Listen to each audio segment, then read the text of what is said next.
Good evening, everyone. Thank you for joining us. I am Jenna DeYoung. I'm the city clerk here in the city of Granite City. I am an unbiased party in all of this. My role is the keeper of the record. That is what the city clerk does. So this is a scheduled meeting. We have a quorum. We have enough alderpersons in the room that this is considered a public meeting. We have Alderperson Michaeline Milas, we have Greg Garcia, Kim Pearson, Dan McDowell, Jason Smith, and Mr. Pickerel, Jerry Harrington, and Randy Lemaster. Did I get everybody? I'm sorry if I missed any. So they're a quorum. They're acting on behalf of the city. They can't do anything without it being a public record. So that is why I'm here to make sure that there is record of that happening. We have Open Meeting Act requirements that we have to abide by since they are all together. So we have ordinances that we abide by along with that, and we set a time limit on this from 6 to 7:30 so that the public is aware of when they will be technically meeting. We set time limits on things so that they can't meet at like 3 o'clock in the morning where it's not convenient for everybody, so we follow the ordinance on that. We have to be done by a certain time, and that's according to the ordinance. Again, so that they can't meet when it's not convenient for everybody to be here.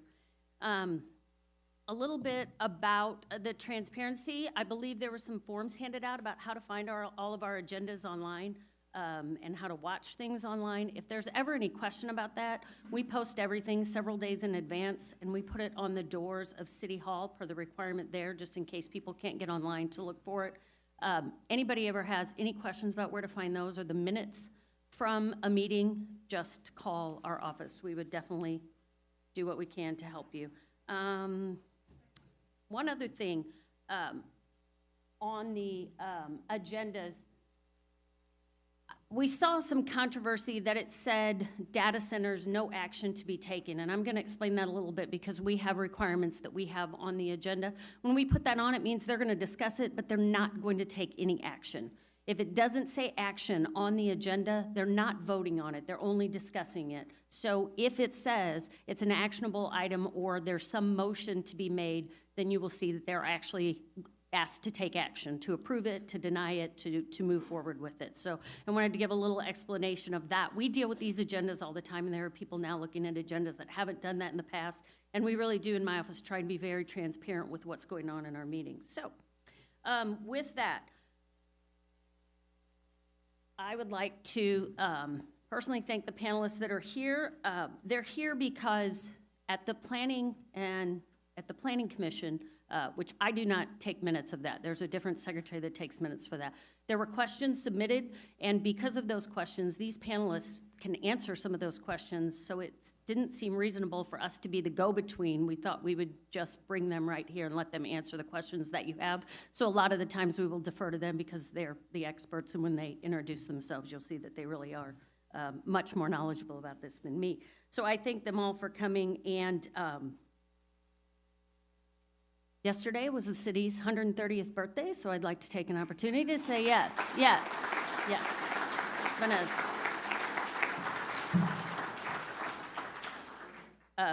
been a fabulous city to me, so I raised a family here and just wanted to acknowledge that. So I'm going to turn this over to the mayor. Like I said, I'm here to keep the records, so that's what I'll be doing. Thank you.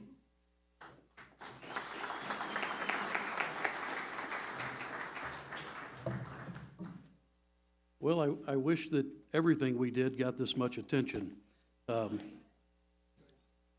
Good evening, and thank you all for attending. This is my 5th year as mayor of Granite City, and I feel we have made some tough decisions during that time and some very difficult ones, but none seem to be as difficult or as tough as this issue with data centers. Tonight we're here to share information. We're not here to debate, to argue, to sell, to choose sides. We're here to inform, to listen, to answer questions that have been sent to us. We're all here because we want to do what's best for Granite City. I ask that we all be respectful, courteous, and I especially ask that you open up to hearing information. Some you may have already heard, some you may hear for the first time, some you may agree with, some you may disagree with, and it's perfectly fine to disagree on these issues. I want to make sure that everyone understands that these are not personal decisions. Politicians are not getting rich or receiving kickbacks. Yeah, seriously.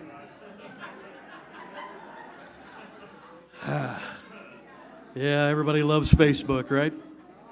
Yeah, though, I love those, right? I mean, they come on Facebook and talk about how I'm getting rich and how I'm getting kickbacks from these deals. Well, no, that's not the case, folks, and it's just not the case. I was a policeman here for 26 years. Everybody knows my reputation, and I don't get kickbacks. These are business decisions for the city and for the taxpayers who reside here. These are also important economic decisions for many of our local laborers who I've invited to attend today because they also need to be heard. We have not received any offer to build a data center in Granite City, but have received information that data centers are looking at our area because there's ample electricity and water to build one here, and land that is already properly zoned for industry. With that knowledge, we must be prepared. Preparation means not burying our heads in the sand or waiting for them to purchase land and then allowing them to build and take advantage of our city and our resources, as we have seen some do in other areas. We've all seen the negative stories passed around on social media. Preparation means learning from other cities' mistakes and not making them to be repeated. Preparation means listening to the issues of the people and passing zoning to ensure their issues are addressed. Preparation means ensuring that tax incentives are not given to outweigh the maximum benefit possible for us. Preparation means utilizing every resource and specialist possible to ensure we get it right. Preparation means we walk away from any offers if we cannot get it right. We're at a crossroads in our city. We're facing the next industrial revolution, while we're so desperately trying to hold on to the last industrial revolution with our steel industry. Preparation means we must think about the future without forgetting the past. I am looking to the future. It's a scary future with AI and all the new technology, I agree, but it is the future nonetheless. While we may not fully understand it now, we must look into it and ask ourselves whether this is the next industry that can recapitalize our town and finally bring the much-needed tax relief we have so desperately needed. Is this an opportunity that we may look back upon and wish we would have not thrust aside, or after all due diligence is done, is it simply not a good deal for us and we should be glad we walked away? Today, the President of the United States, Donald Trump, announced the pledge with several major technology companies, which guarantees the companies will cover the cost of electricity they use in the Ratepayers Protection Pledge. And I believe legislation will be coming to ensure this happens. These companies have also pledged to create thousands of jobs and to hire and train talent from the communities where data centers are built. Governor Pritzker has pledged support for Power Act, which requires data centers to invest in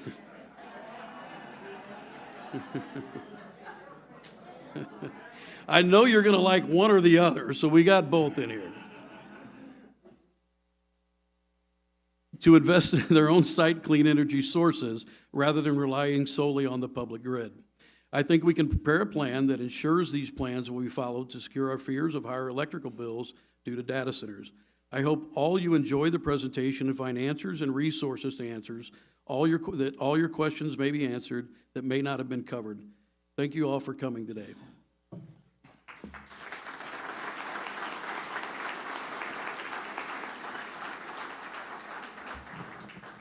And have no fear, I'll make that speech available for everybody that wants it. All you have to do is send me a FOIA, and we'll make sure you have it so you can read it and make sure you hold me to my promises, because when I say something, I mean it. If the deal's not right, and it's not good for Granite City, and it doesn't take into consideration tax breaks, considerable tax breaks for our overburdened taxes on our properties here in Granite, then it's just not a deal we'll do.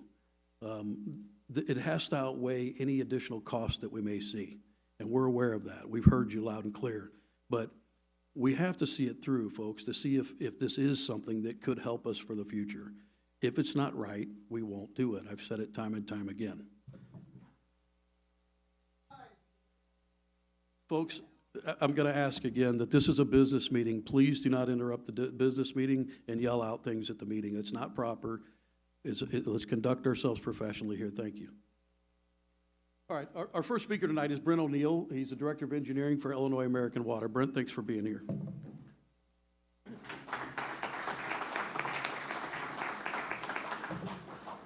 Thank you, Mayor. Good evening. As the Mayor said, I'm Brent O'Neill. I'm the Director of Engineering for Illinois American Water. So Illinois American Water is the largest regulated water utility in the state, with approximately 600 dedicated employees working to provide safe, clean, reliable, and affordable water and wastewater service to approximately 1.3 million people in over 150 communities in Illinois, including here in Granite City and Metro East. Illinois American Water has provided water service directly to Granite City and Metro East for more than 130 years, and we have recently begun wastewater service in Granite City since 2019. Illinois American Water is committed to supporting the evolving needs of the communities, collaborating with public officials and residents, and empowering major economic drivers, including data centers, to ensure that the communities that we serve are successful. Data centers represent one of the most dynamic customer segments Illinois American has seen in decades. Capital investments for data centers contribute significant to local economies and push the boundaries of what is possible. And as demand for AI and digital infrastructure accelerates, data centers offer tremendous opportunities and challenges. As a leader in the water and the wastewater industry and a solution provider, Illinois American Water is positioned to support major economic drivers in the community, including data centers development within areas that we serve. Our strategic approach to serve data centers is grounded in our industry leadership, solution orientation, and an unwavering commitment to customers and communities. As data centers rise to the forefront of economic engines, meeting the infrastructure needs of water supplies needs for data centers requires a careful balance. Our standard practice is to treat data centers with the same consistency as other major commercial and industrial accounts, applying equitable rates and contracts that has the protection of our existing customers in mind. Illinois American Water works closely with stakeholders to help ensure that any costs associated with serving data centers are recovered from those developing the new customers, safeguarding existing residential customers, and enhancing safety reliability through strategic upgrades installed and paid by the developer. With fairness and affordability as the cornerstones of how American Water approaches its business, we will work to help ensure that investments made for large, specialized customers do not burden existing customers, thereby protecting the interest of families, small businesses, and communities while supporting innovation and economic growth within the community.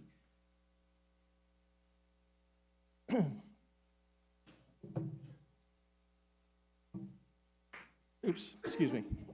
Illinois American Water is dedicated to environmental stewardship and efficiency, and we are resolute in our approach to balance operational growth with environmental responsibility as we respond to community growth in water and wastewater usage.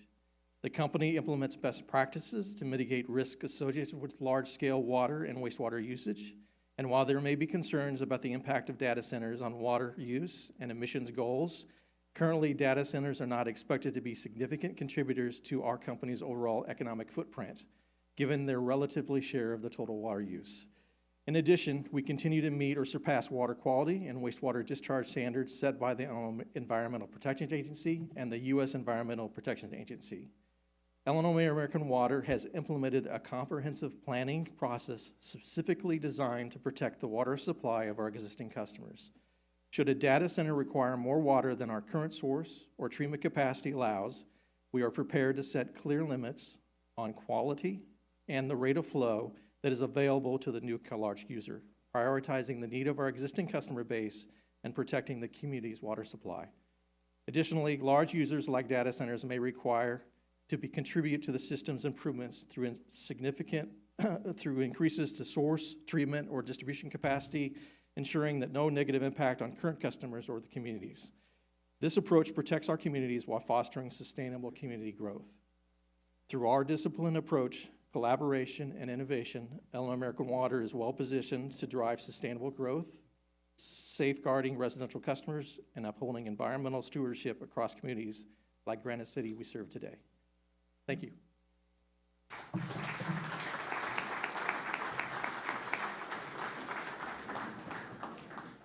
One big question that we've seen from Illinois American is there enough water capacity if a data center were to come here? Is there enough water capacity for them to fill their needs and not drive up the cost? And the answer, incredibly, has been no, it would not drive up your water cost, which is the gist of what he just said. So, our next is Eric Whitfield, Director of Economic Development with Ameren.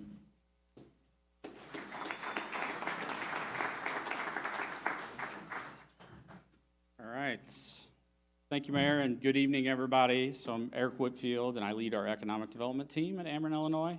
So what that means is my team works very closely with state, regional, and local communities like yourself to attract new business into the service territory, as well as provide account management services for some of our largest industrial customers across our entire footprint, which includes customers like Granite City Steel, who's located here.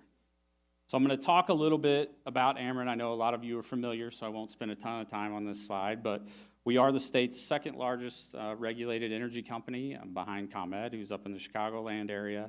But we are the only utility who serves both natural gas and electricity. We have 1.2 million electric customers and just over 800,000 natural gas customers. And our company is regulated by the Illinois Commerce Commission. So just for, whenever we were setting this up and I was thinking about this, I think, I get a lot of these types of questions, right? And they're all similar and they run around some same themes. So what I wanted to cover tonight, and then look forward to some questions earlier, is just some common questions that I get and provide some of the background information based on our tariffs and policies that are currently in place.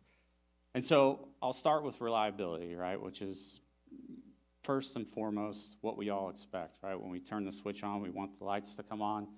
Maybe even a day like today, you want some AC, which we could maybe use a little bit in here too. But that's important, right? And so we have a vast amount of engineers that study the system on a daily basis. And these large load projects or data center projects are no different of how we look at any industrial project. So whenever they come in to our pipeline, we require extensive engineering studies to understand what are the impacts to the system, what upgrades will we need to make sure that the system stays safe and reliable. That infrastructure is planned to protect reliability, right? Most importantly, for our existing customers, and for large customers, have the protections in place where those don't affect customers that may be downstream. No project moves forward, I think this is a critical piece, without ensuring system safety and the proper protections are in place. The next column I have here is rate impacts. And these tend to get a little complicated in Illinois because we are a deregulated state, right? So think of Ameren, Illinois as the FedEx or Amazon driver that delivers your package of energy, right? We don't own generation in Illinois. We are the distribution transmission only company. So whenever I talk about rates, I like to break these into two separate buckets. So I'll start with the Ameren, Illinois piece, and then I'll talk a little bit about the generation capacity side of things. So on the Ameren, Illinois side of things, the way the current tariffs are in place, customers could actually put downward pressure on rates in some of these scenarios because the way these work, right, we all pay fixed costs. Those are spread across the entire system for whatever upgrades need to happen. And these particular large loads customers pay quite a bit back into that, right? So for that portion of the system upgrades, they can actually put downward pressure on those rates from the distribution transmission side of things. And then the piece that I'd like to touch on a little bit here too is that deregulated piece that I talk about. So we are part of the Mid-Continent Independent System Operator, or MISO for short. So I'll show a map here in a minute of what that looks like, but basically they're the governing body for the grid for the central U.S., right? And so we share generation all across MISO. So you've probably seen, even in recent times, right, where on hot days, peak in the summer, around 5 p.m., where generation, they're saying, hey, we need as much generation as possible, and that demand is getting really tight to that. And those are the things that drive prices up. But in an open market like Illinois, the thought process behind that, right, wrong, or indifferent, is when those things happen, it'll trigger for more generation to be built. So as prices come up, more generators build generation because there's a clear demand for that. It's basic supply and demand. As more generation comes online, those prices will go back down. And what's unique about where we are within the MISO footprint is any of these projects, wherever they locate, we're going to be affected by that, right? Whether it's in Granite City or in a neighboring community or in Indiana, we're impacted by that. And so until more generation comes online, which is, again, how the system is supposed to work, there will be an increase on that side. But from the Ameren, Illinois side, and I'm not just like defending that piece because we take it on a chin a lot for the whole thing because our logo's on the bill, but those are two very separate things. But for the Ameren, Illinois piece, there'll actually potential for downward pressure on rates. And then lastly, I want to talk a little bit about infrastructure because I get a lot about like, are they going to pay their own way? What I have here in this first bullet is absolutely yes, they do, and this has been the case for any industrial project that we've had even previous. Our current tariffs and current policies and regulations through the ICC require that these large industrial business pay for any costs that are associated to them, right? So that piece is clear and in tariff and out there on our website as well. No infrastructure costs will be shifted to any community, and those cost allocation rules are, of course, enforced through regulatory oversight as well. So just wanted to get some of those facts out there. I think these are a lot of the questions that we get. I look forward to having some questions later on in the Q&A process, and just appreciate the opportunity to be here and help educate. So thank you all.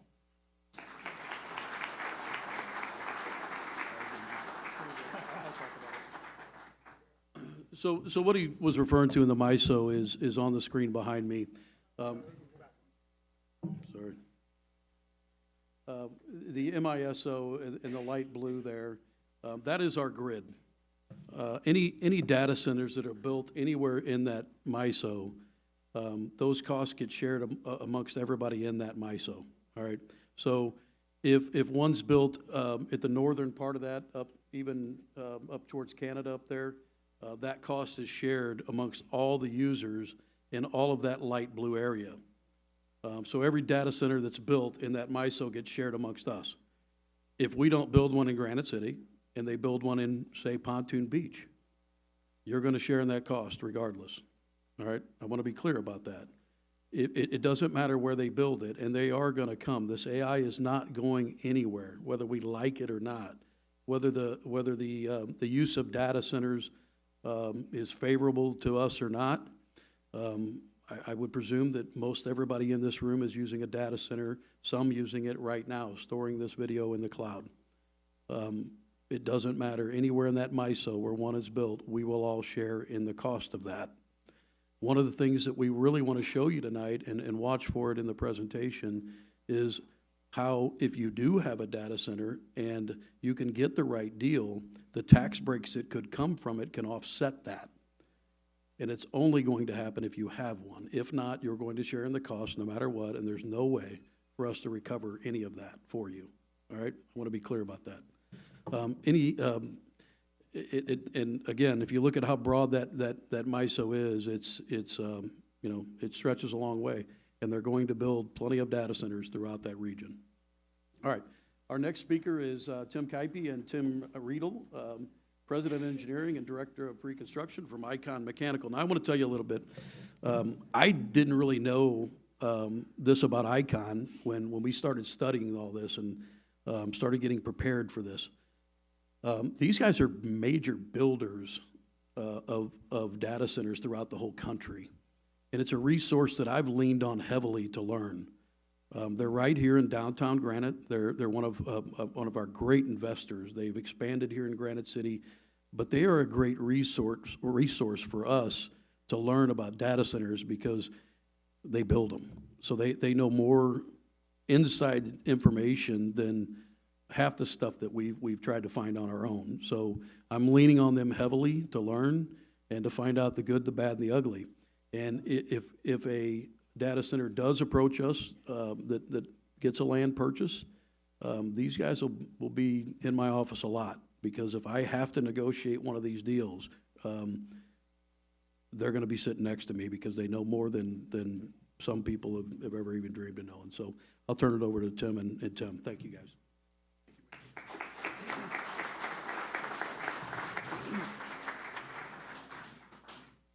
Well, thank you. I appreciate it. I'm going to do my best. Whenever I present, I always walk around and then you can't hear me and I come back, so I apologize for that. Before I get started, these ladies in the front row, thank you for talking with me. Before this started, I came out here and I was talking with them and I was listening to some concerns, so I appreciate it. Thank you. Like Mayor said, we're Icon Mechanical. We're just down the road. We were founded in 1995, and our headquarters, again, is down here. 560 full-time people. We have 350 people based here in Granite City. Rest of the folks that we have are in Charlotte or Nashville or on site somewhere. Our services are process piping, ductwork, plumbing, and various projects, including data centers, healthcare, manufacturing, you name it, we'll build it.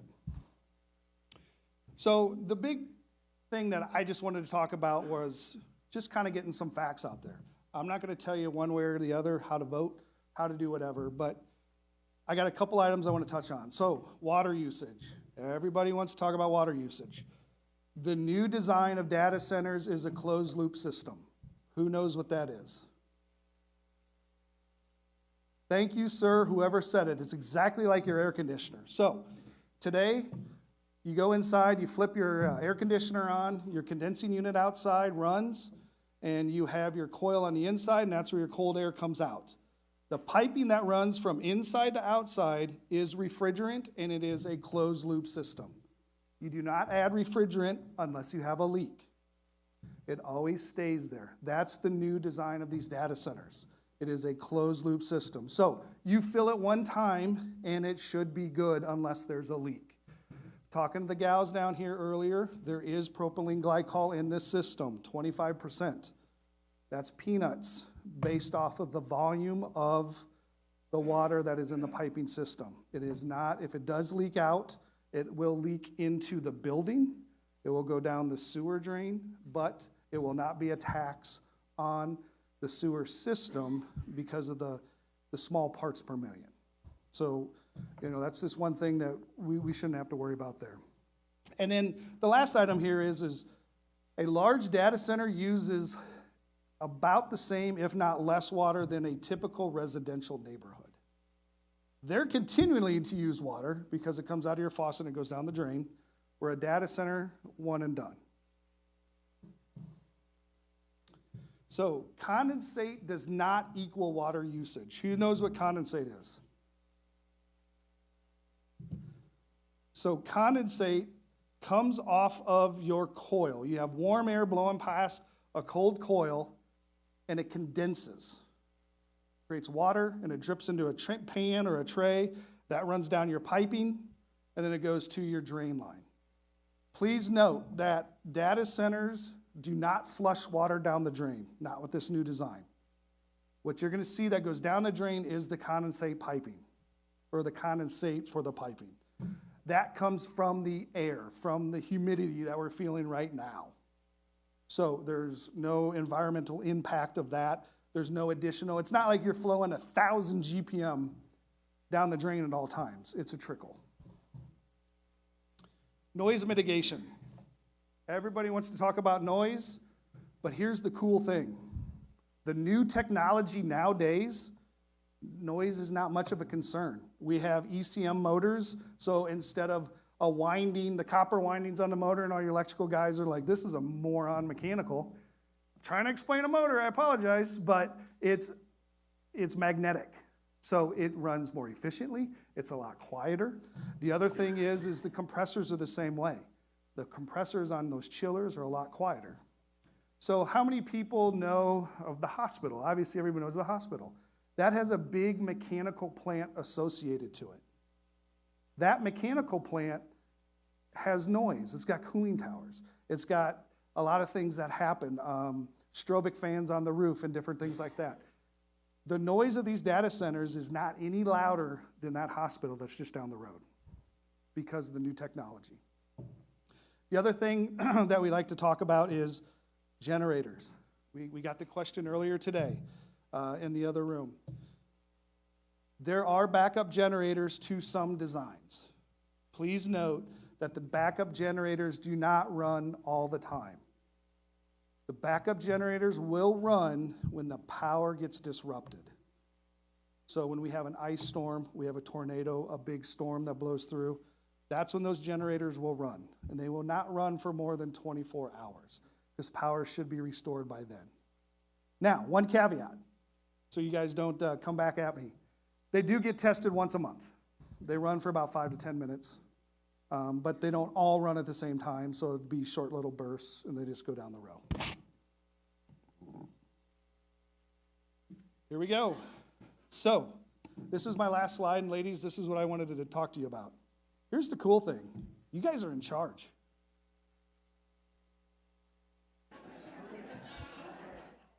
Why is that funny?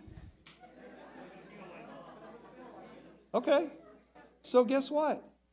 If a data center wants to come in and you don't want it to look a certain way, tell the council. Make it look a certain way. You guys are in charge.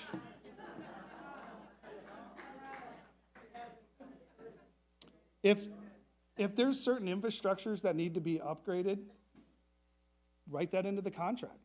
This is no different than negotiating for a new car or trying to buy a house. Everything's negotiable. That's the cool thing about you guys being in charge. And, you know, instead of just banning, it's just regulate. That's all I have to say. I appreciate your time. So, one more thing. So I run our engineering group, and I am a mechanical engineer. I'm LEED certified. I care about the environment, and we're actively part of probably 10 to 12 data centers. And the designs are very conscientious about energy usage and water usage. The evaporative cooled systems aren't used anymore, so there's no cooling towers anymore. There's no evaporative cooling. It's all going to air-cooled chillers that are very quiet. They're self-contained. They do not evaporatively cool any water. There's no mist coming off the cooling towers. They are trying to be conscientious of the resources, and that's every major hyperscaler. So we have been through this a lot. So I just wanted to add that they are trying to make this better. So. Thanks.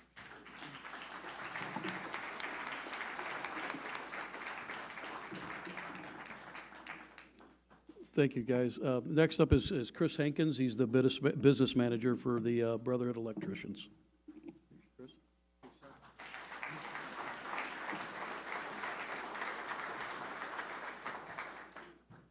Good evening. I appreciate the opportunity to speak tonight.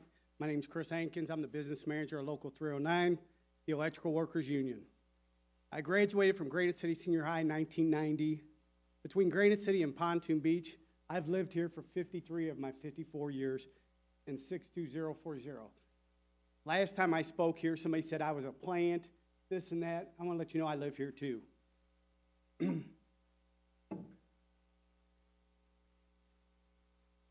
All right, construction jobs. Yes, data centers are heavy on construction jobs. They can take 2 to 5 years or more to build out. They will peak at 1,000 to 1,500 construction workers. It's heavily on the high-skilled trades. 30 to 40% will be electrical workers. Other major trades will be plumbers, steam fitters, sheet metal workers. Along with that will be operators, laborers, iron workers, concrete finishers, carpenters, and other trades. During the project, as many as 4,500 tradespersons will work on this site. I do want to talk about a term that I've heard lately is temporary jobs. And I'll tell you, all construction jobs are temporary.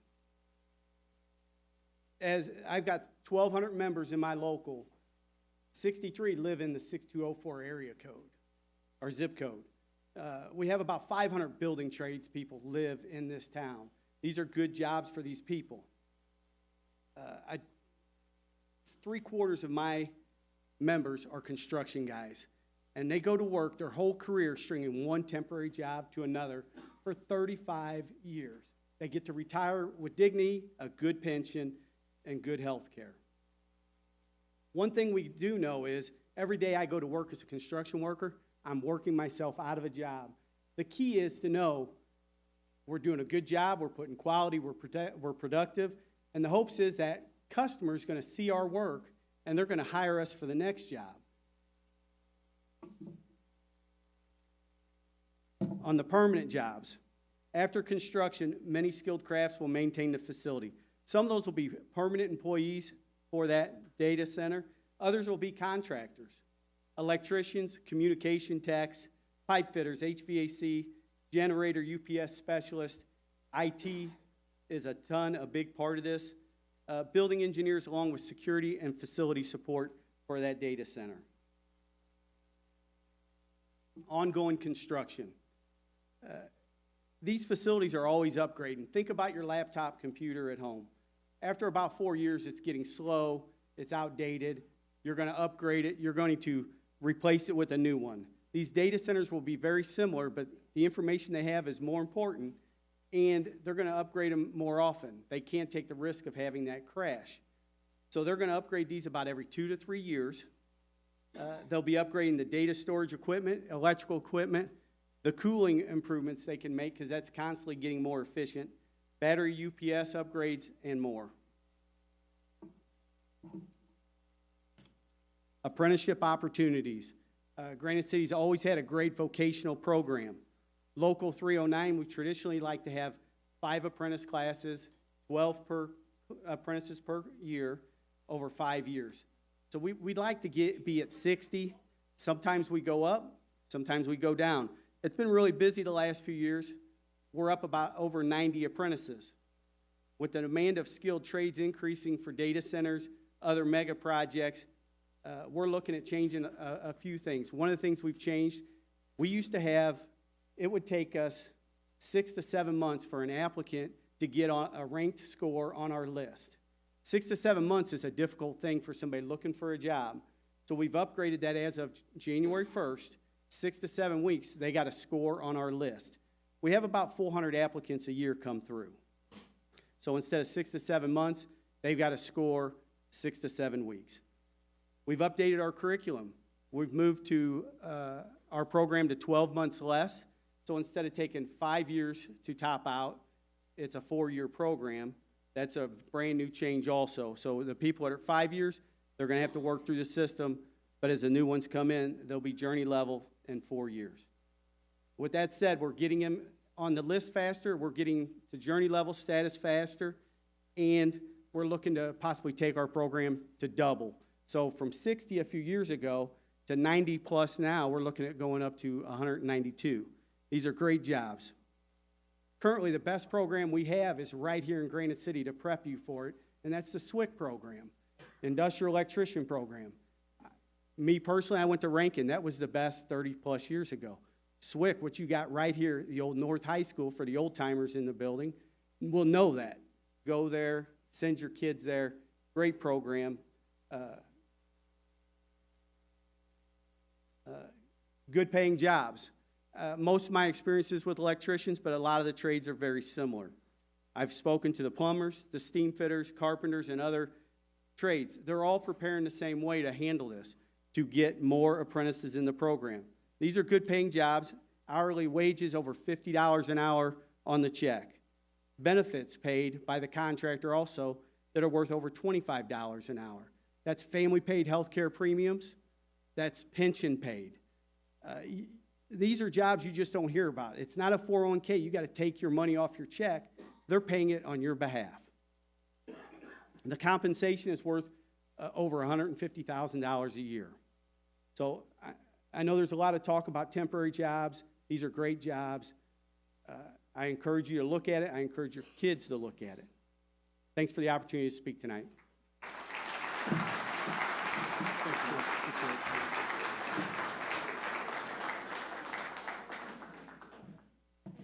Yeah, jobs is what it's all about, and we understand that, you know, there's a lot of talk with the data centers about how many full-time jobs that there actually are in the data centers. You know, that's something we're doing more research for. I've seen some numbers that say 15. I've seen some that say 150. What we're being told is it's somewhere in the middle. But those are things we're researching for. I can't tell you I have a 100% answer for that tonight, but it's something we're definitely looking into and trying to find what the averages are throughout the country.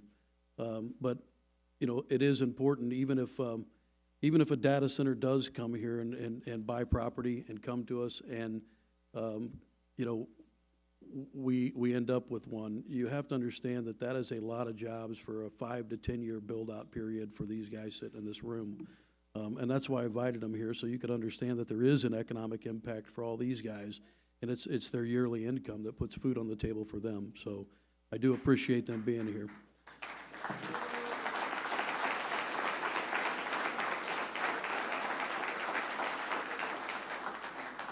Our next speaker tonight is from the Leadership Council of Southwestern Illinois. Ray, can we see about turning the air down?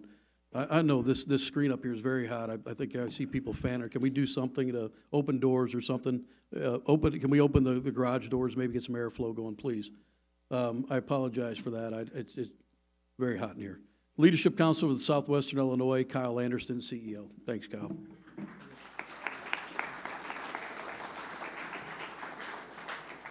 Thank you very much, Mayor. I really appreciate you hosting this forum. It's very important to have a dialogue and to have a discussion around anything the city does. So I've been a lifelong resident of Southwestern Illinois for my whole life, born and raised.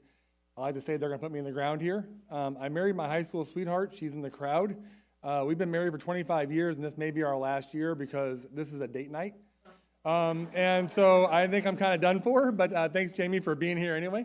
So I am the CEO of the Leadership Council of Southwestern Illinois, and I advocate every day on behalf of not only the businesses that are in Southwestern Illinois, but the people here as well, the people who work, and we have the best workforce around, second to none. So I'm going to talk a little bit about that and a little bit about the opportunity that resides in data centers. And some people might not look at it as an opportunity, but everything's an opportunity, whether you're for it or against it, it's an opportunity. So I strongly encourage you to approach any opportunity with an open mind. You may learn something. You may not change your mind, but approach it with an open mind. That's all anybody can ever ask. So I know the speed, well, a little bit, the Leadership Council, we are an economic development organization. So we try to promote Southwestern Illinois. We have a new slogan called Envision Southwestern Illinois, the gateway to growth. And we're trying to market our region as one collective unit, a 700,000 population metro area that makes up the 9 counties on the Illinois side of the St. Louis MSA, the Metropolitan Statistical Area. So we advocate on behalf of those 9 counties.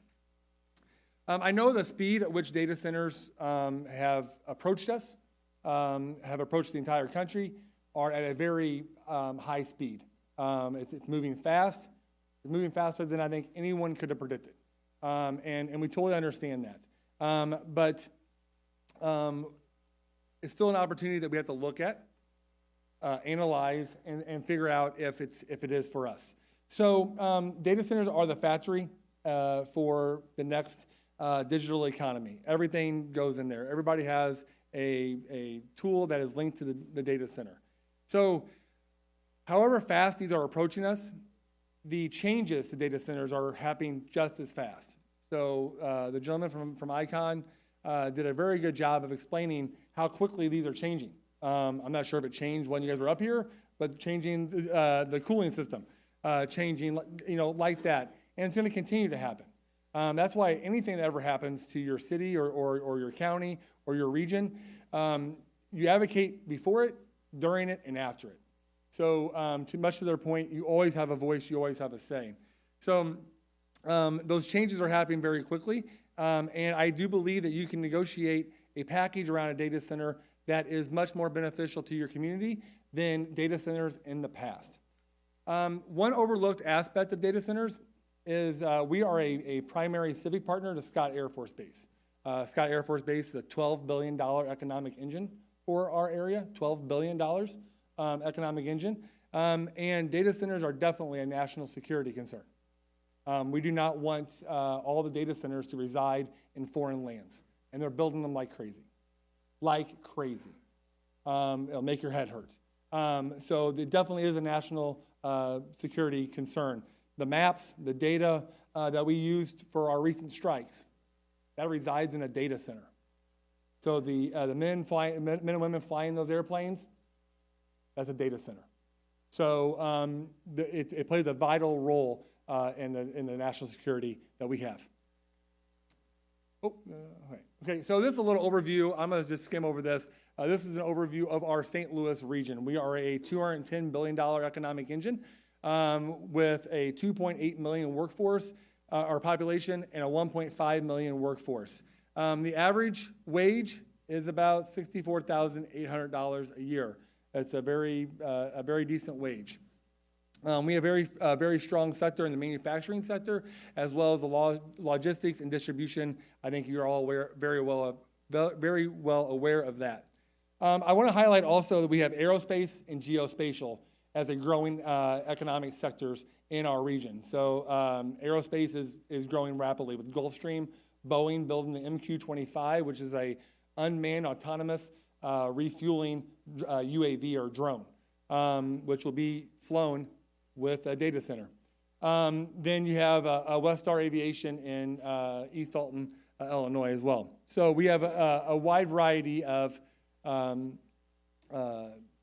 businesses in our ecosystem. So these are some of the salaries that are tied to data centers. If you recall, the average was about $63,000, $68,000. Technicians start out between 60 and 90. Engineers are 90 to 150,000, and managers you're looking at 120,000 to $200,000. So data centers do have above average wage rates.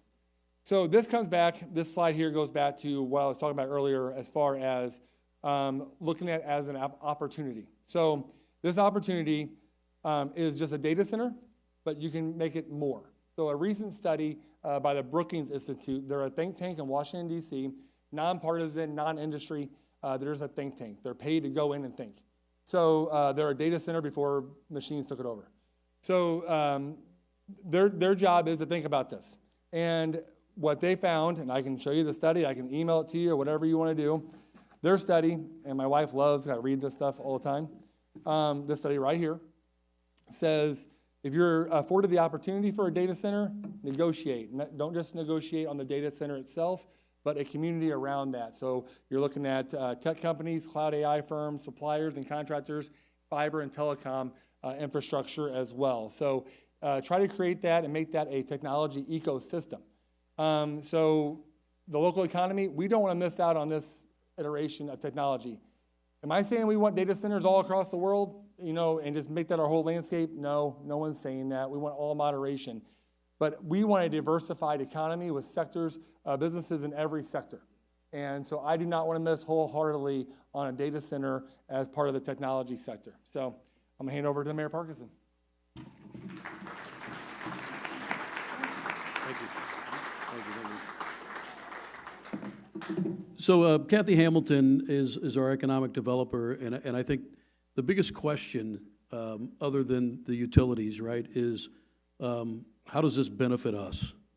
And these are the things that I've had Kathy working on with this group for quite some time now to answer those questions as to if your utility rates do go up, whether they build it here, they build it in Edwardsville, they build it in Pontoon Beach, they build it in Iowa, no matter where they build it in our MISO.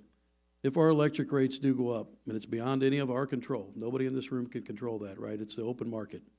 And there's no government regulations in place yet. The question is, how can it be a benefit to us? And to answer that is probably the most important thing that you're going to hear tonight, and it's about the tax breaks that we intend to go after, to not give tax breaks to any of them that want to come here.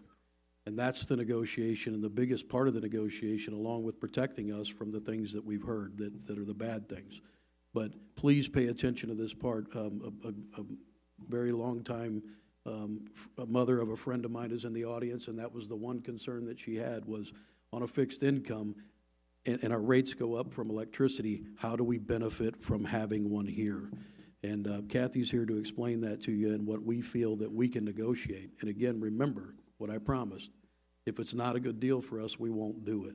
All right, that's the one thing I want you to take away from here, is if it's not a benefit to this community and it's not going to help turn this community around, right?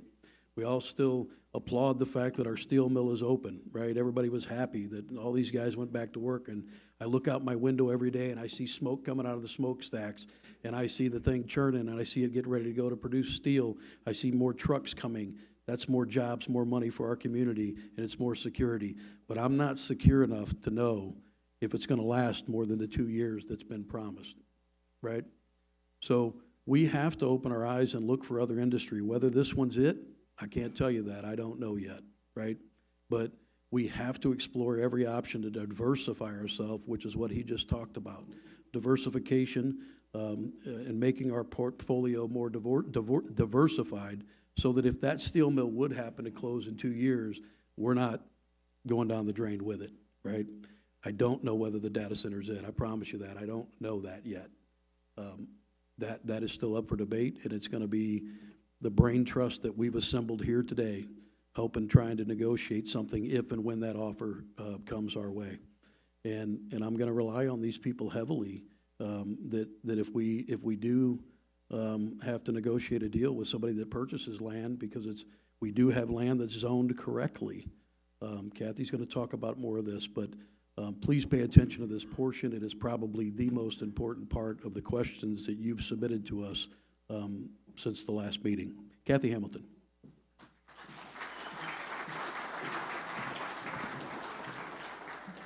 Good evening, and thank you, Mayor. As he had indicated, there are a couple things I will be talking about tonight. I am going to go over city zoning and where we currently stand in that process. I'm briefly going to touch on the Illinois Environmental Protection Agency and their role in the review and approval permitting process and regulation of a data center. And then we're going to change and look at the DeKalb example. And so that is going to be eye-opening in regards to what we've all been hearing, as you have, that these things are big money generators. So how do we turn that into being a benefit to the community? And so, first of all, to talk about zoning and timeline. Data centers have been going around Madison County since probably 2022. So many communities have been getting calls, questions about a data center, but nothing has ever gone through the process with Ameren, gotten approvals on the grid, and so we haven't really gotten a lot of activity until November. November 18th, the developer came to the city council at a committee meeting and said that they were more interested in Granite City. And so now suddenly we were paying attention more to the possibilities of data centers and educating ourselves on what data centers were. So that started in November. In December, we did have the opportunity to go to a data center and actually see one, because we all have seen all of the information from Facebook and the internet about these things. And it always does help to get on the ground to actually see one and how it operates. So that was beneficial for us. We also realized that our zoning code did not provide this community the protections it needed if a data center was to come to Granite City. And so we immediately started on that in December, going into January. So the mayor did inform the city council of his trip to Papillion, Nebraska, and how that was, and then that's what started a lot of this community conversation. Also in January, as we worked on our zoning amendments, we started our community engagement. And so we are the only community in Madison or St. Clair County that has provided a dedicated website for data centers that has all of our information. We've put the presentations, we put agendas, we put the full packet. We don't put these abbreviated agendas out there. We've tried to explain where we're at with the process, because we know government is difficult, and especially these new processes are new to how the citizens have to look at it. So as far as the timeline goes, you did see in February we had our first Planning Commission meeting, and once again, it was just to put in regulations on data centers that currently do not exist. If you look at our zoning code, there's nothing about noise, there's nothing about tremendous setbacks, there's nothing about lighting, nothing that has been real big issues that have come up in other communities. And you also know that from the advocacy and from just doing your research, one of the first things they say when having data centers come to your community is, what is your zoning? And start protecting yourself. So our efforts in February were not to encourage a data center, it was to protect us and regulate a data center. And that's currently where we still stand. This meeting tonight, so that's zoning. So zoning deals with development issues, and tonight we really wanted to address a lot of the questions that we've had that don't have to do with zoning. Economic development and the incentive side is not a part of zoning. And we also wanted to put a panel together that answers a lot of the questions that we were constantly getting. So when we start to review this, you have to look at the zoning side, and you also have to look at the economic benefit side. And so those two things are never going to be perfect. So you're just going to have to weigh them as a community and as our council on if there's enough benefit for the community to move forward. So like I said, for zoning, it is still in the process. We will have another zoning meeting in order to try to get regulations in place. And that is really where we're at, which is consistent with best practices and advocacy groups that constantly say, make sure that you're protected and you have minimum regulations in place for when these come in. And then that'll allow us to negotiate even further on additional things on a site-specific basis. So in regards to the areas that we've had the most activity, this map is on our, is actually in there. This map was shown at the Planning Commission meeting, and this map is also available on our website. It shows the M4 districts. This is the zone that we've had the most activity and questions about from a number of data centers. It's north of Aldi's and goes up to Cometco and south of New Pogue Road on each side of Route 3. This property is zoned Planned Industrial District. This property is also all within the city limits of the city of Granite City. So there's no annexation, there's no change of boundaries for zoning, there's no change of districts. This property has been zoned this way since the 90s. It is in compliance with our comprehensive plan.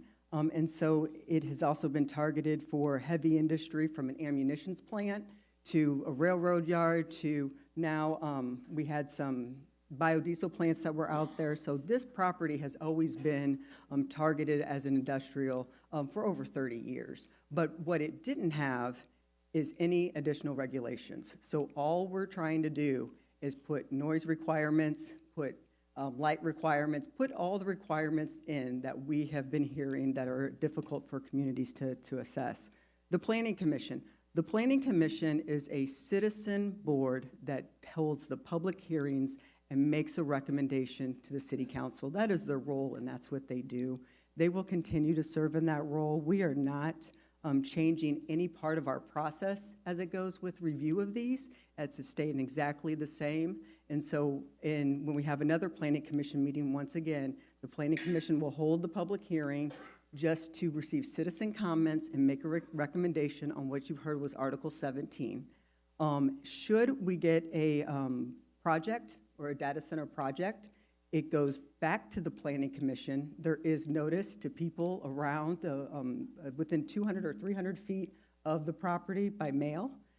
We have public hearings again, and then it goes through the City Council. So there's a lot of process still left, and hopefully we will have a good process through the Planning Commission for us to approve the regulations. And then we're just in a sit-wait mode for should we get a data center. There's going to be multiple regulators that are involved in this and multiple other agreements. So this is not a one and done. This is a process. And so there will not only be zoning agreements, but there will be economic development agreements, and all of which we will hire additional experts that understand and have experience in data centers to try to do the best job negotiating for the city of Granite City and for its residents.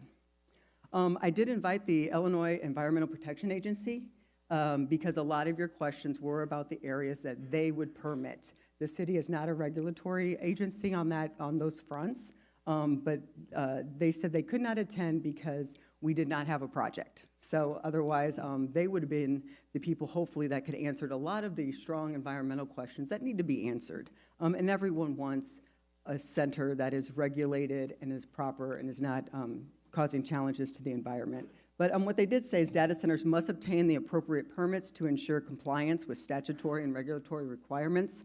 Those permits are what's on there, those are the 5 permits that they'll probably have to go through. It's going to be based on size and project, and so she couldn't tell me exactly which ones. There's air permits, there's operating permits, and there's also discharge permits. So the environmental agency enforces anything with water, land, and air. And so a lot of your environmental questions that you were asking, we'll have to challenge the Illinois EPA to answer those and to deal with those regulations. So when we started a lot of this process, everybody talks about the tremendous amount of property tax that's generated, windfalls of money. No one has really articulated how much that is and what these values are. So in Illinois, and I chose Illinois because Virginia has tremendous amounts of data on how much economic activity and tax generation has been made off these sites, but it's Virginia. I wasn't worried about Virginia. I wasn't worried about what was happening in Texas. I was worried about what was happening in Illinois, because that is more than likely how these things are going to get assessed down here and give us a better picture of what we're actually dealing with. So this is a meta facility in DeKalb. It is typical of what has been described in every project I've heard in Madison County when it comes to these data centers. They're 500 megawatt centers. They're 300 acres, 250, 350. And they also are about 1 million square feet, and they're usually divided up into multiple buildings. Some things that we are usually familiar with, obviously a lot of those buildings are similar size to what you see in the warehouse district. So these projects are so different, though, because of the tremendous amount of value they have. And value is what runs our property tax system and helps leave with property tax, lower property taxes. So in DeKalb, this one was just fully assessed as a 2025. So since hyperscalers have just started, there's not a whole lot of data on ones that come online, get built, and now are assessed. So everyone's kind of scrambling, but this is a good example. If anyone comes across another example, I'd be more than happy to look at it. So this just was fully assessed. It was assessed at $839 million. And so that number may not mean anything when you just say it like that. So we're going to show some examples to try to illustrate how large of a number that is and how this is not a typical project. This is not a typical opportunity for this region. This is something that we have to look at strongly and weigh against all the other issues. And can we mitigate things to make a project work? So getting to what the mayor said about either it works or it doesn't. And so that's part of it. In DeKalb, to be fair, they did do some TIF incentives, not TIF incentives, enterprise zone incentives. They abated 55% back of the value of the property. But that $839 million generates so much property tax that they still paid in 2024 $31 million on one site. That is larger than any property that pays tax in Madison County.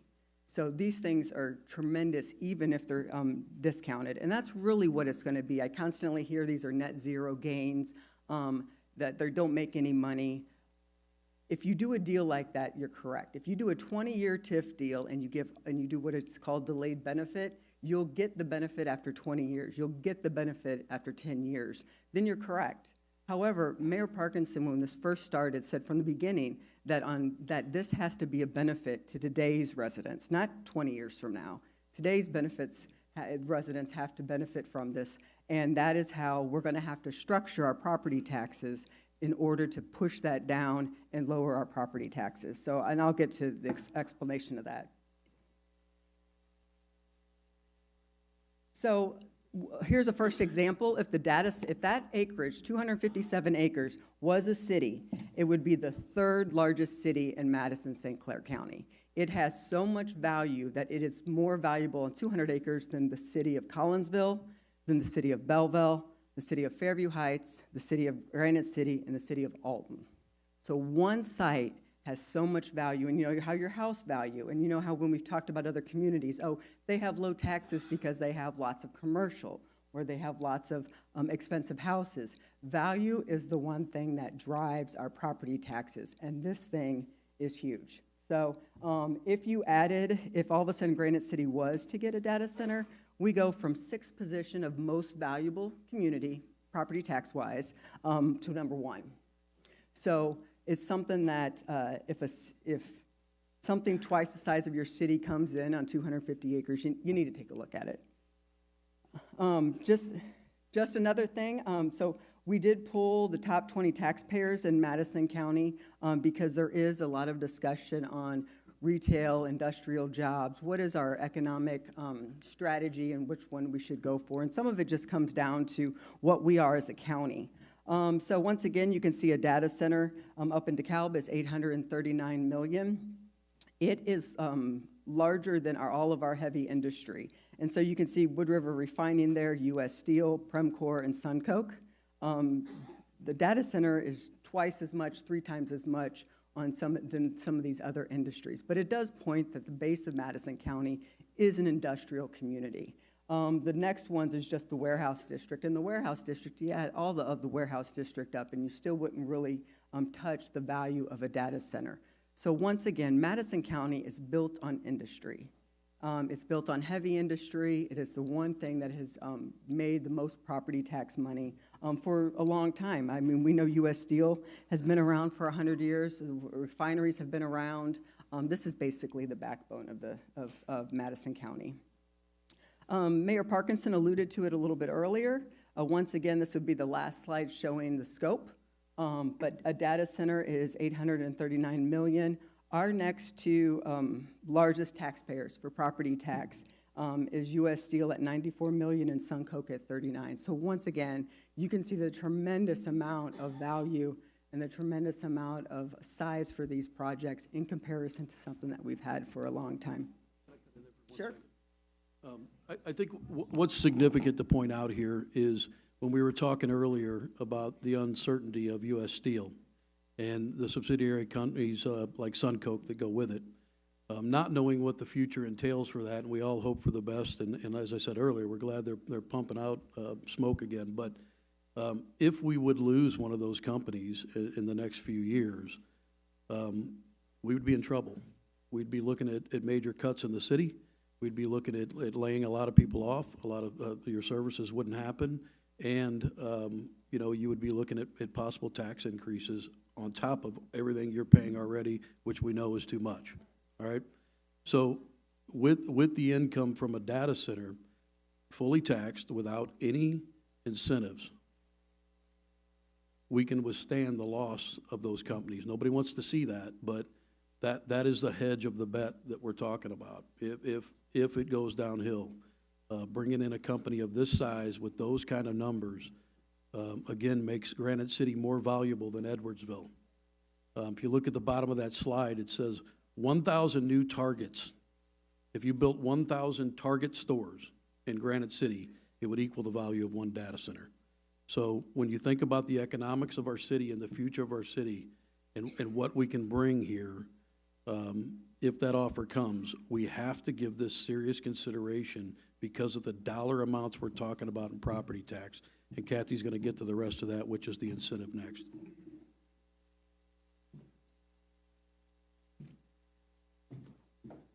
Thank you, Mayor. The final area, obviously, is what we're really most interested about. How does a property tax relief work, and how will it benefit the residents, actually all property taxpayers in Granite City? So the DeKalb example, once again, if we were to get a data center with the same valuation next year as DeKalb, what would the impact on our tax rates be, and what would be the impact on your property taxes? Once again, this is all about structure. If we do a TIF deal or anything like that, it changes this. But the mayor has said the real goal is to try to drive down the tax rates and bring most of the benefit as much as possible to the residents and to the property taxpayers of Granite City. So if, once again, that much EAV of $839 million came to Granite City, our city current tax rate is 8.05. Our tax rate would drop down to 3.57. That would be the lowest tax rate for large cities in Madison and St. Clair County. The second, these are the three indications of most people talk about with property taxes. As you know, everyone, Illinois has a great reputation of being first in highest property tax. And so there's a lot of discussion about relief. If a data center came, every property taxpayer that was impacted by that location would see their tax bill cut by 56%. So your bill, whatever your property tax bill is, just cut it in half, and then that would be what the new bill would be going.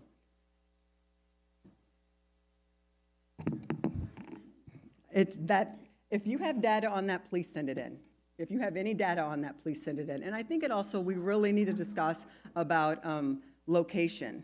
So location is going to be critical here. As you had seen in the map, a lot of it is in Route 3 and in that area, in industrial areas.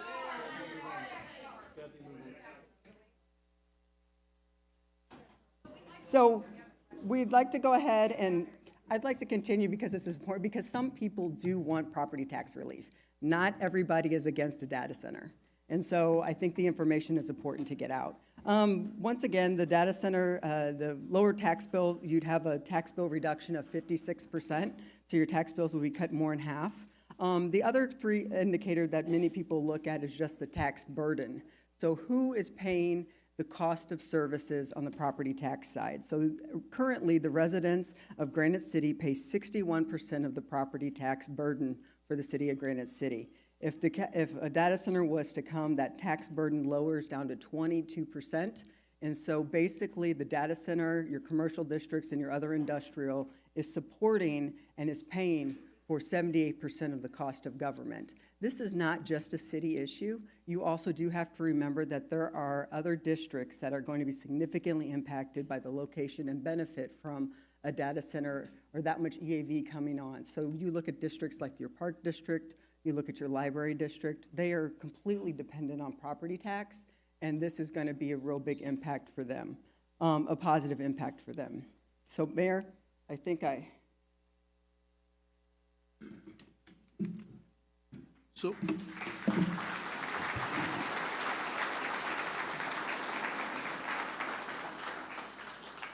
So, Ms. Bjorkman asked the question, how does this benefit the citizens? The one thing I said when I got elected in my first term was I am going to do everything I can to reduce your property taxes because it's insane what we pay in this city. And this is one way we can look at doing it.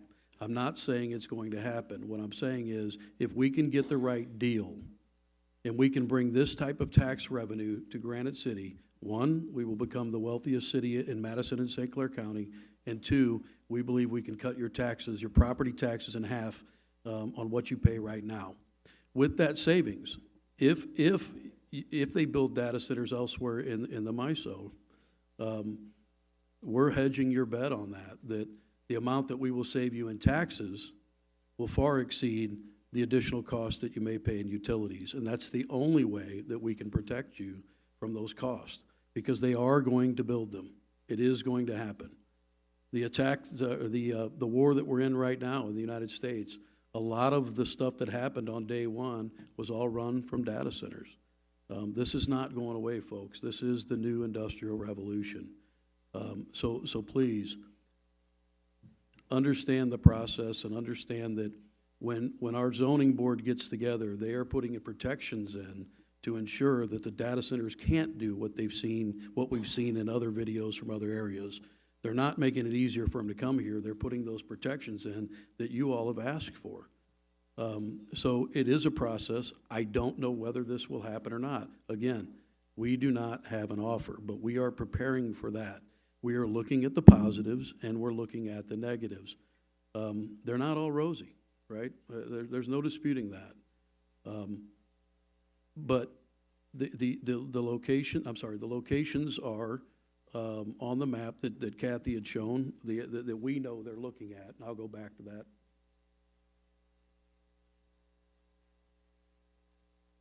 So those locations are what they're looking at.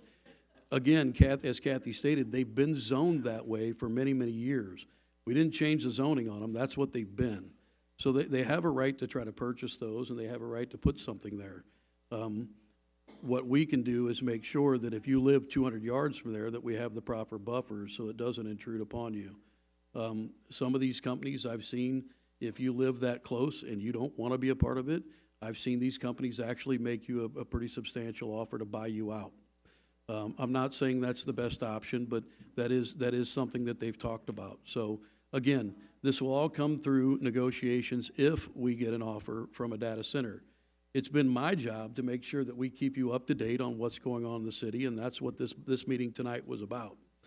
I do want to share with you that we did have meetings with all the taxing bodies over this issue, and the school district is a big part of this, right, because they are the largest part of your tax bill when you get your pie chart. They are the one that you pay the most to. They also see the benefit of this, and that they do have the ability to not reach out and grab this and allow your taxes to fall. We've had the meeting with all the taxing bodies, and they understand the significance of this if this were to happen. So you'll see more of that coming, because I will hold them accountable as well with their promise to you at some point as well, to make sure that if this were to happen, that you would get that benefit.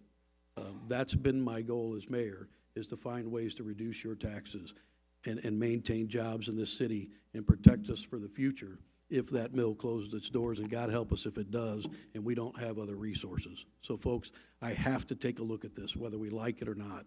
I have to look at it to protect this city, and that's my goal, because I will tell you, I don't know if there's anybody in this room that loves this city more than I do. I promise you that. I was born and raised here, and I'm proud to be a Granite City person. I stand up and fight when I hear people downgrade our city.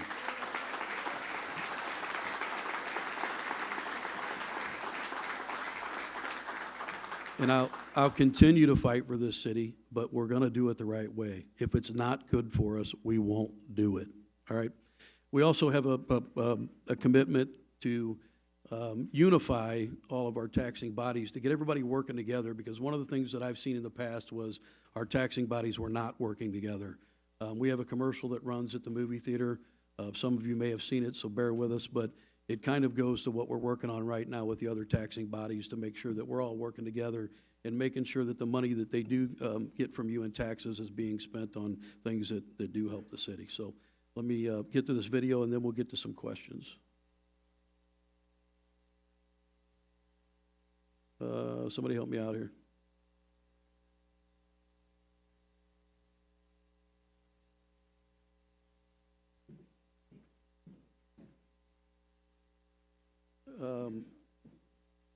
Somebody tell me where it's at here.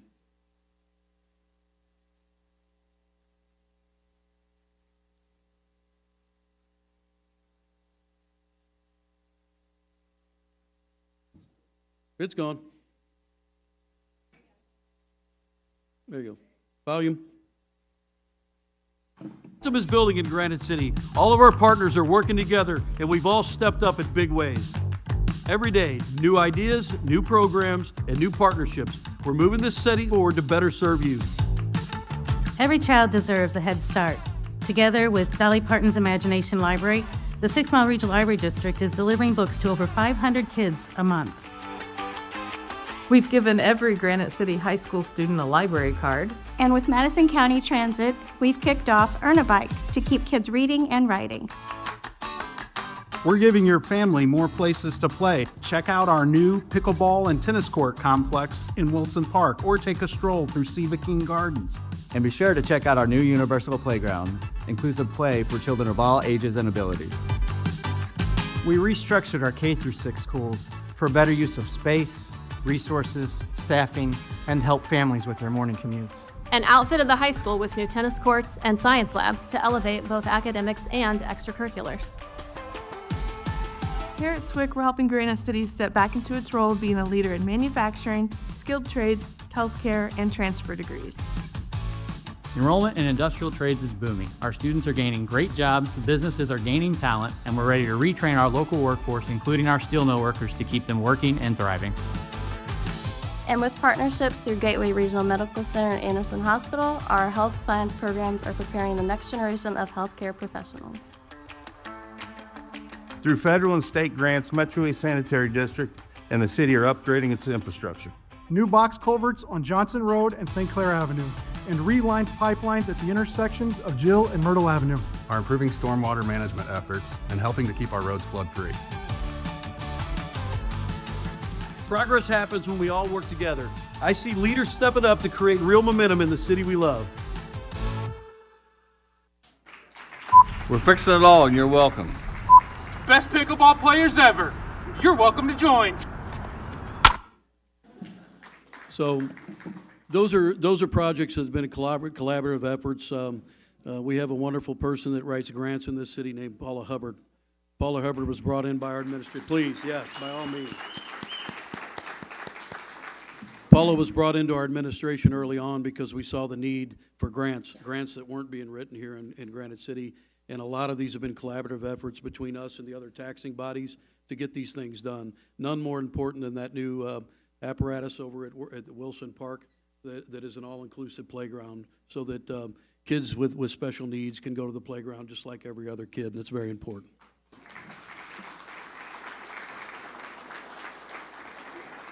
that splash pad is finally done and ready to open here in the next few months for all the kids to come out and play in. And I think that's a great addition because it is also all-inclusive. So every kid, no matter if they're special needs or a handicap or whatever, can come out and enjoy that as well. So another nice grant and a well-done job by Paula Hubbard.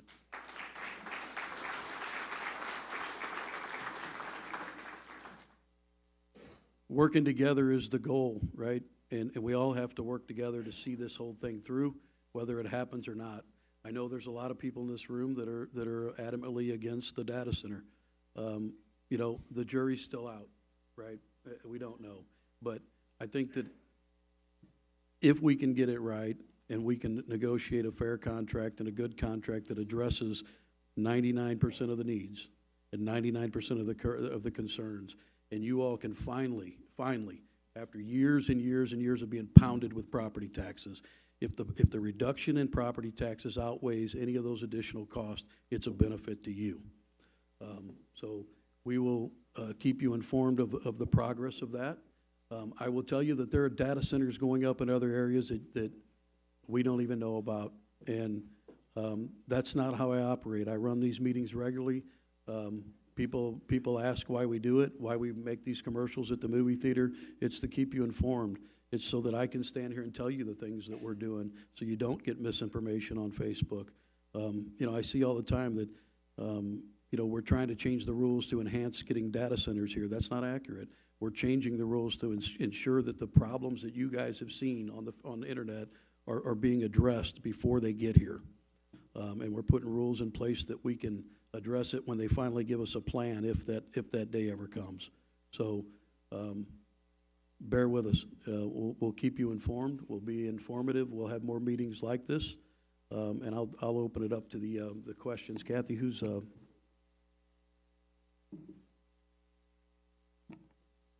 yeah.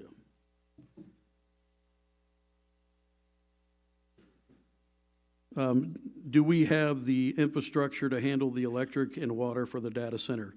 The answer is no, we don't. Where they're proposing putting the electrical grid that they have to build to bring the power to the data center, the areas they're looking at, we showed you on the map. They would have to build that to bring the electric to that site. That's one of the things that they do in their site surveys of where they want to put a data center, is where they can bring the electric from and where it can be, where Ameren can bring the power to them. That's the reason that they're looking at these sites, is because there is power readily available to bring there. The same thing with the water. Our initial questions to Ameren and to Illinois American, and they both said this today, they will be responsible for paying for those upgrades. The benefit to us is they're upgrading our local grid, right, to bring that power in, and they pay for it. It does not get passed along to the citizens with the water or the electricity. They're both here, Illinois American and Ameren. Anything I said not accurate? No, I think it was, is it good? Okay. No, I think it was pretty accurate from my perspective, right? What's in place is going to have to be upgraded, where we're talking about much larger loads that are coming in, right? So it's taking a look at what it's going to take to upgrade the current system that's in place. Do we have to run new infrastructure? And again, by our current tariffs for industrial customers, any industrial customer, they pay for that. Very similar. We would treat any industrial customers like data centers and any industry that needs additional capacity or infrastructure improvements, they have to pay for it. Thank you. Does the state of Illinois benefit financially from a city with a data center? Other than taxation, I don't know how that would happen. Other than, you know, I guess they could store things in the data center and pay for that. As far as I saw things that the governor was down here working on data centers. That conversation never happened. I don't know where that came from, but you know, the state's going to benefit the way the state benefits on every other business, through taxation.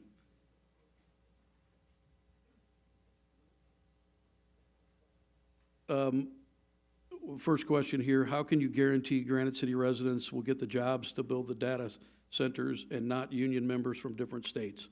That's kind of a tricky question because, one, I negotiate that, or the team I put together, if this ever happens, we would negotiate that. That would be one requirement.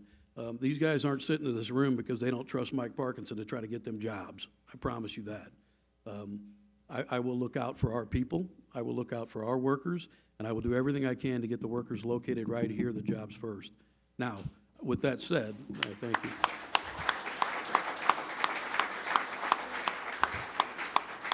With that said, it doesn't preclude that if we don't have enough workers in the area, that the unions may have to bring in brother union members from other areas to fulfill those jobs, right?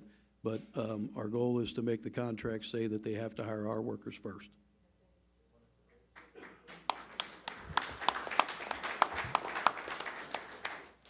What perpetual construction jobs exist on the data centers that you can guarantee Granite City residents will get once the data center is constructed? Is this, I can't read the rest of it, is this a one and done job? I think we've covered that in Chris Hankin's presentation, that there are ongoing jobs. When you look at the heating and cooling systems that have to be repaired, we have plenty of heating cooling companies around here that can get those contracts to come in and work on those things. You know, these guys, when big projects go on or renovations goes on, you know, we have agreements that they have to hire our laborers, and those agreements will be put into these contracts.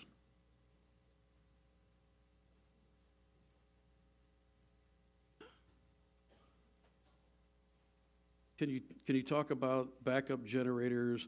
How often are they used? Are they used to power the data center at all times? I think we touched on that too, that they are backup generators. They are tested. When they test them, those times are usually put out ahead of time so people that they know when that's going to be. We've heard that the new generators are a lot quieter than what they used to be. The cooling systems are a lot quieter than they used to be. I think they test them once a month. And my understanding from the visit I had in Omaha was that they also have the state there that oversees those and tests the air quality coming out of those at the time as well. And they do test the sound amplification coming out of them to make sure they're within the OSHA standards. Is there enough water capacity without loss being passed on to the residents? We've covered that tonight as well. Ameren will tell you once again, there's plenty of capacity in water here to facilitate a closed loop system. One of the things that I would like to see if we ever do negotiate a contract with any of them would be that if they do if they do come out with new systems that are better than the ones we have here, that they're required to upgrade to those systems in a certain period of time to ensure that they're using the best quality methods known to us as we move forward. I've yet to see anybody walk across the Mississippi River here in St. Louis, so I think there's plenty of water here. Ameren said it when they spoke. I'll let you back up that statement that there's plenty of water capacity. Yeah, as we've I stated. said Ameren, I meant Illinois American, sorry. No, you're fine, Mayor. You know, as we've stated before, we always look at what we have on demand currently, what our capacity is both from a source standpoint and from a capacity standpoint for our treatment as well as our infrastructure. Currently, we're in very good shape as we look at our 25-year plan that we put together. And then anything that has to happen with respect to additional capacity, those industries that come in that have to have those additional capacities will pay for that additional source or as well as infrastructure improvements. Thank you. This question is kind of important because Mr. Baylor pollution, I like to pick on James. We're actually friends. But how is the water company going to treat the water pollutants? We talked a little bit about the contaminants that are in the water. I'll let Illinois American expand on that a little bit and how if a data center had to empty their tanks today, how would that work and how would we ensure that they don't put pollutants in? Or anything that is above the regulatory requirements, we require them to do what's called an industrial pretreatment program. So they have to pretreat it before it comes to us. And then our discharge is regulated by the IEPA and the USPA of what we put back into the Mississippi River as well too. So Yeah, some of the current designs too, sorry about that. We don't even flush the water anymore as we clean it. We run it through filters and RO systems and put it back into the piping systems. So a lot of the information you've seen online is old information. It's not caught up to the new technology.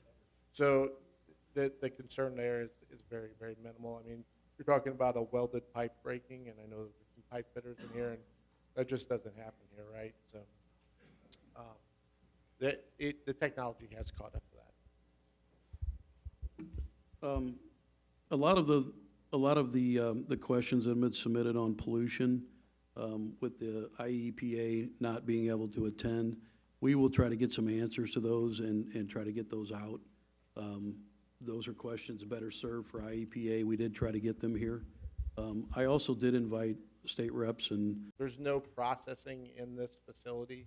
It's just blowing outside air, warming it up, and exhausting it out. And it only warms it up a little bit at this point because of the way they've changed the technology. So there's no processing, there's no chemical reactions, there's nothing that happens here. The air that goes into the building is the same air that goes out of the building. So if you had went into our informational room before, you saw a table set up by the Metro East Sanitary District. They handle all the watershed and the water flow in our region.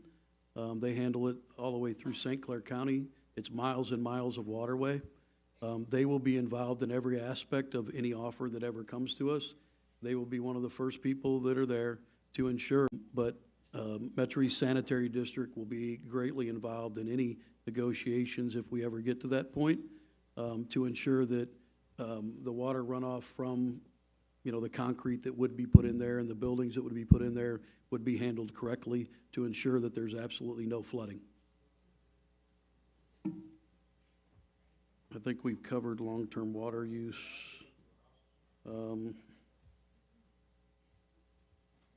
So please tell us one positive thing that a data center would bring for our community.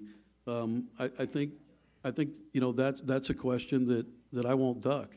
And we've talked about it tonight, and it takes me back to Ms. Bjorkman, who is somebody that I've known my entire life, and I have to see on a regular basis, and she will hold me accountable because she has since I was 8 years old. And that is that if it doesn't bring us tax relief and it doesn't benefit us more than the